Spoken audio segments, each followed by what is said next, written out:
Bismillahirrahmanirrahim. Kaum muslimin sidang subuh rahimakumullah.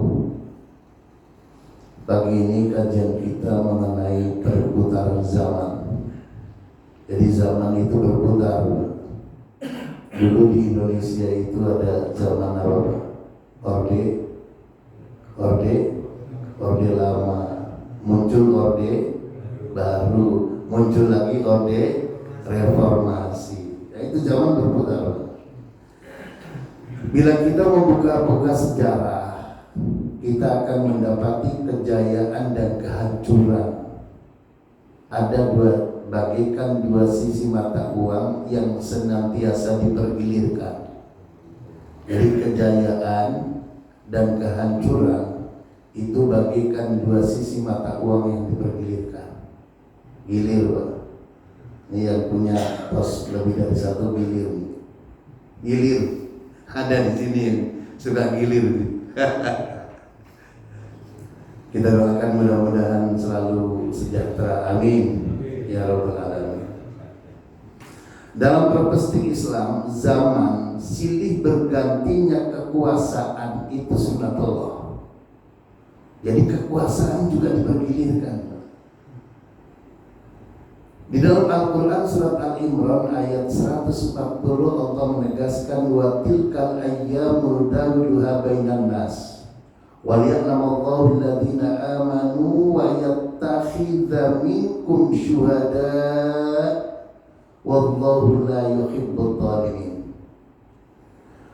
Wa tilkal ayyamu nudawiluha bainan nas, masa kejayaan dan masa kehancuran itu kami pergilirkan di antara manusia agar mereka mendapat pelajaran. Wa liya'lamallahu alladziina amanu, agar mereka mendapatkan pelajaran dan Allah mengetahui orang-orang yang beriman imannya sejati, dan juga wallahu wa imannya sejati takhidha minkum syuhada, dan sebagaimana kamu jadikannya gugur sebagai syuhada. Jadi dipergilirkan itu begitu, Pak. Wallahu la yuhibbul zalimin, Allah tidak menyukai orang-orang zalim. Kaum muslimin rahimakumullah. Bahkan di dalam ayat itu dilanjutkan iyam saskum qarhum faqad masal qauma qarhum mithlu wa tilkal ayyamu nudawiluha bainan nas. Lengkapnya ayat ini begini, Pak. Jika kamu pada perang Uhud mendapat luka, artinya kekalahan, maka mereka pun pada perang Badar mendapat luka yang serupa atau kekalahan. Masa kejayaan itu kami pergilirkan di antara manusia agar mereka mendapat pelajaran.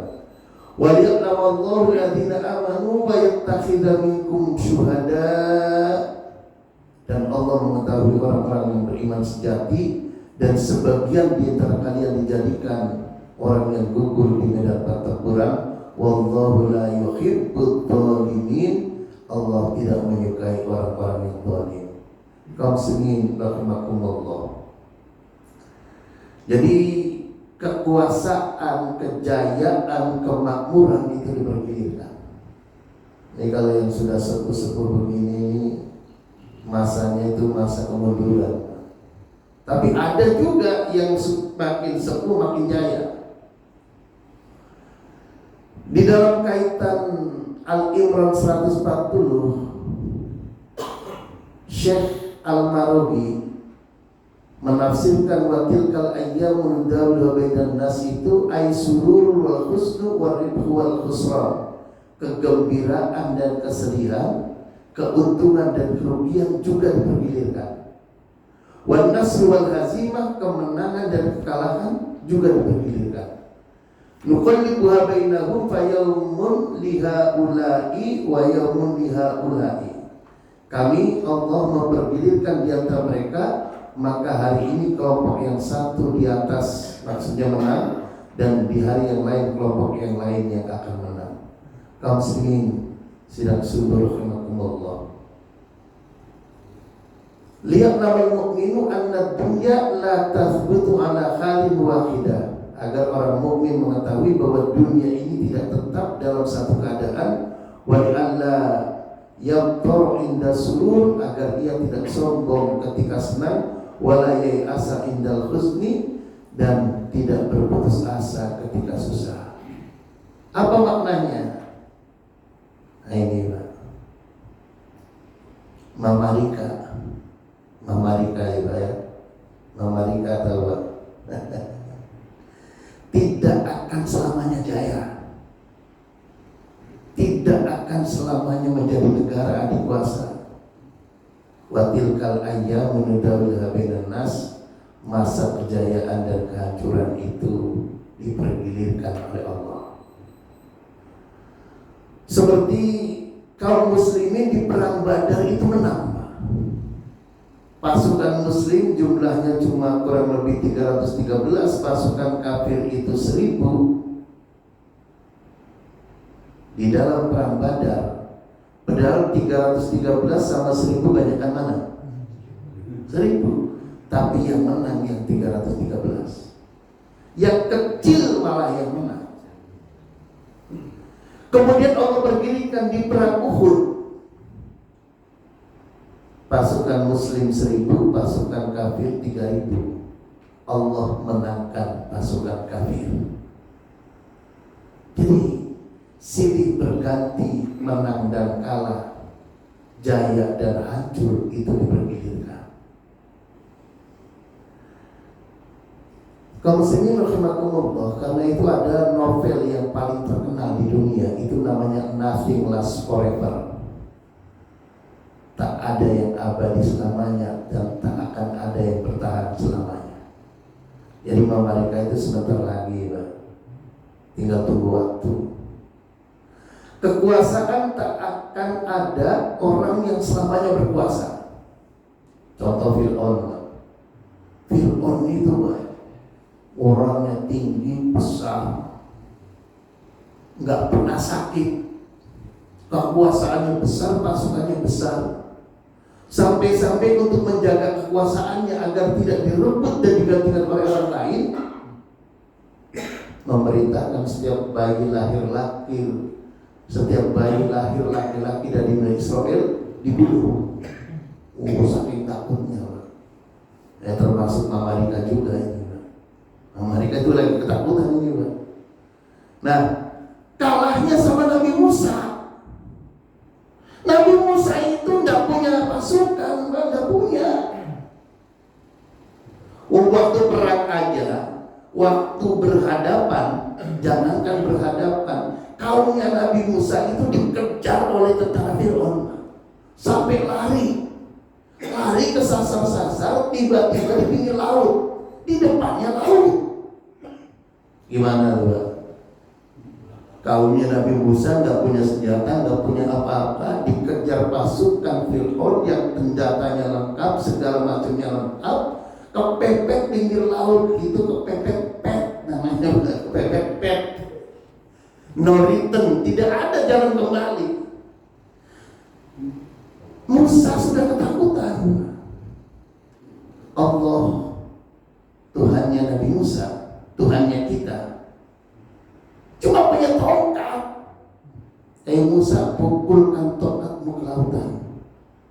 Dipukul lautan, lautan jadi jalan. Kaumnya Nabi Musa berjalan sampai mentas, selesai lautannya. Pasukan Fir'aun masih di tengah-tengah. Allah perintahkan, Musa pukulkan kembali tongkatmu, tenggelamlah Fir'aun dan seluruh pasukannya. Itu cara Allah. Jadi belum tentu yang kecil itu kalah, belum tentu. Kita doakan Amerika menang, amin. Amerika menang. Iran menang, amin. Amin ya Rabbal alamin. Saking semangat jadi Pak. Kaum muslimin sidang syukur rahimakumullah.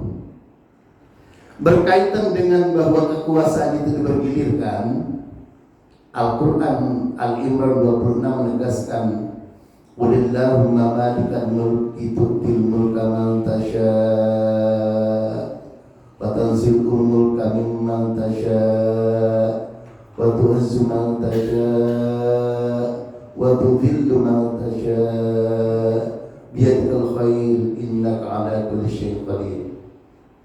Katakan wahai Muhammad, wahai Nabi,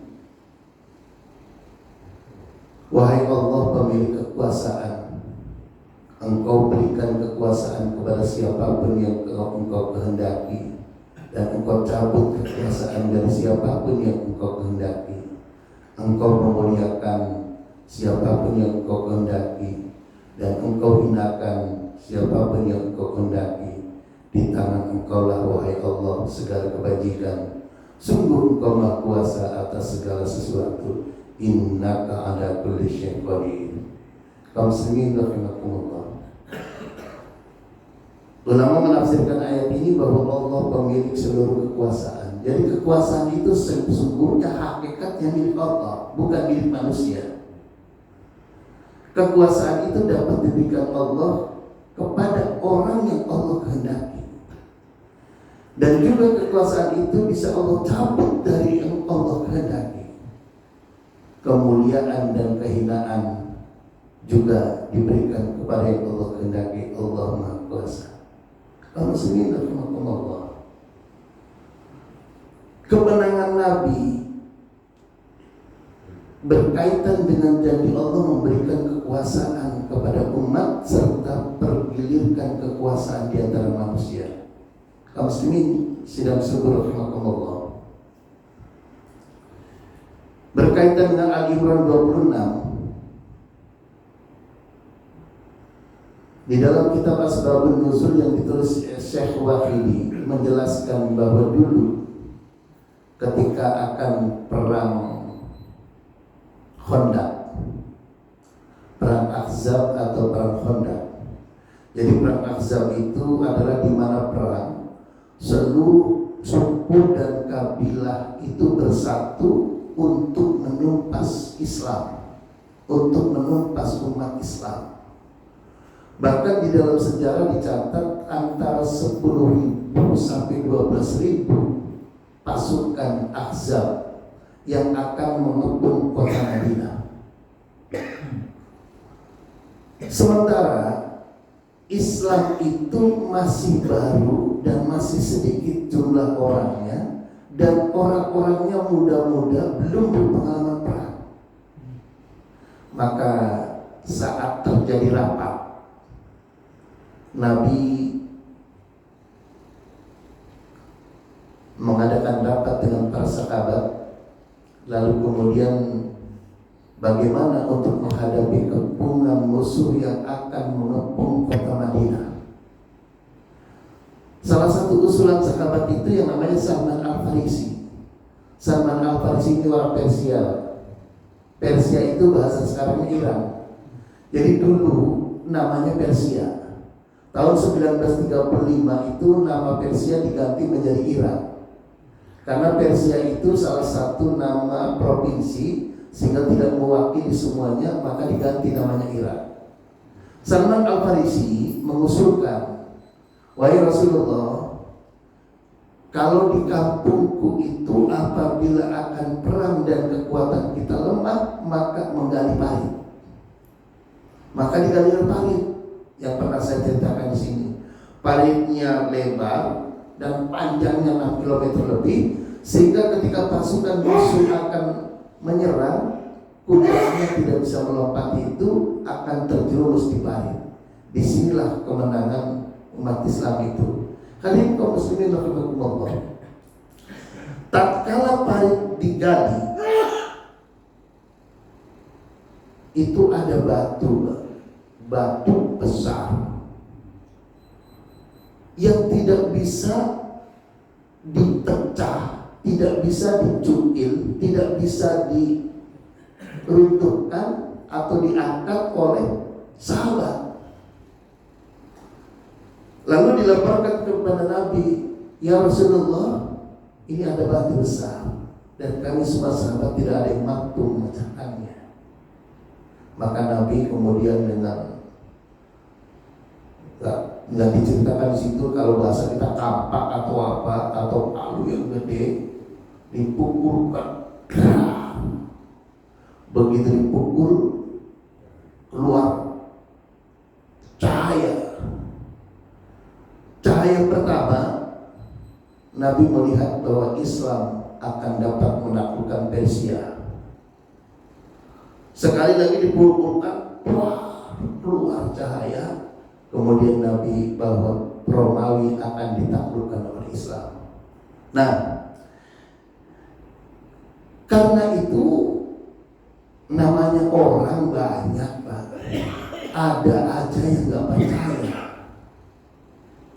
Jadi Nabi ngomong begitu, ada yang nggak percaya. Itu sahabat Nabi, Pak. Maksudnya sahabat yang setengah-setengah lah, bukan sahabat beneran, bukan. Itu namanya munafik.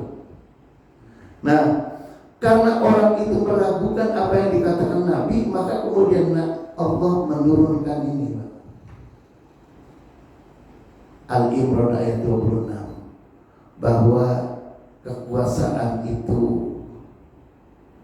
diberikan oleh Allah kepada orang yang dikehendaki dan dicabut dari orang yang dikehendaki.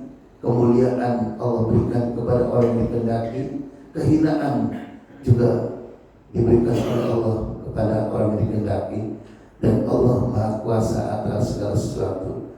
Kaum muslimin sidang syukur rahimakumullah. Jadi karena itu, sehebat apapun negara itu akan hancur, Pak, ujungnya akan hancur. Itu dari zaman dulu. Bagaimana tidak hebatnya Majapahit. Majapahit itu wilayahnya dari Jawa, Kalimantan, Sumatera, Brunei, Malaka, Singapura, kalau bahasa sekarang itu wilayah Majapahit. Ujungnya hancur.